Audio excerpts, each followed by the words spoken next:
আলাইকুম।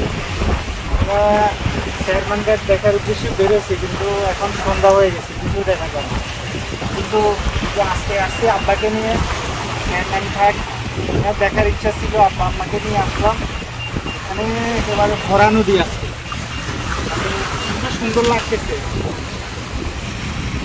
এরকম দৃশ্য সচরাচর দেখা যায় না, মানে দিনের বেলা আসলে হয়তো এগুলা দেখতাম। ট্রলার, মাছ ধরার ট্রলারগুলা এবং খরচও আছে। আমার কেমন দেখতে কতগুলো ট্রলার দেখছো? লাইট দেখছো? লাইট আলহামদুলিল্লাহ, সৃষ্টিকর্তার কি অপূর্ব সৃষ্টি, একেবারে মুগ্ধ করার মতো প্রাকৃতিক দৃশ্য, অবশ্যই ভালো লাগার মতো। আমার কেমন খুব সুন্দর লাগছে। মানে এরকম আসলে এরকম আমি মনে হয় আর দেখি এত সুন্দর লাগছে। আবার কত সুন্দর দেখছো, আরো আছে।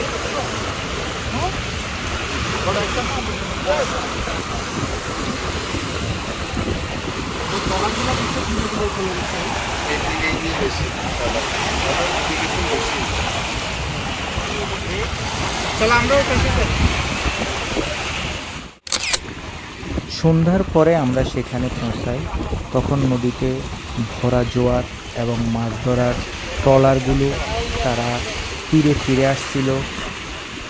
ভাসমান ট্রলার, নৌকা এবং স্টিমার, যেগুলো আমার মেয়ে খুব এনজয় করছিল।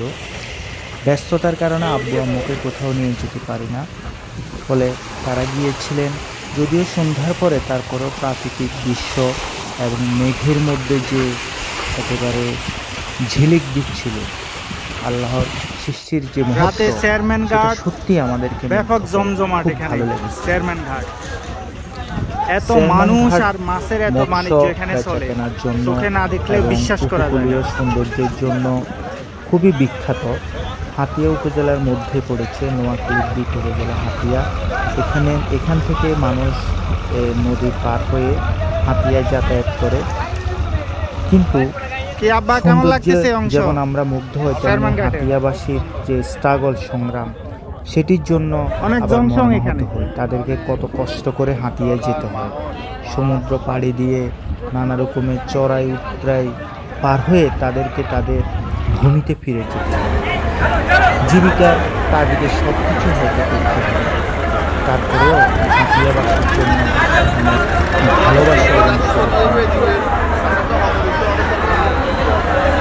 যদি কখনো সুযোগ হয় হাতিয়ার উপকূলীয় এলাকা ভালো রিভিউ করা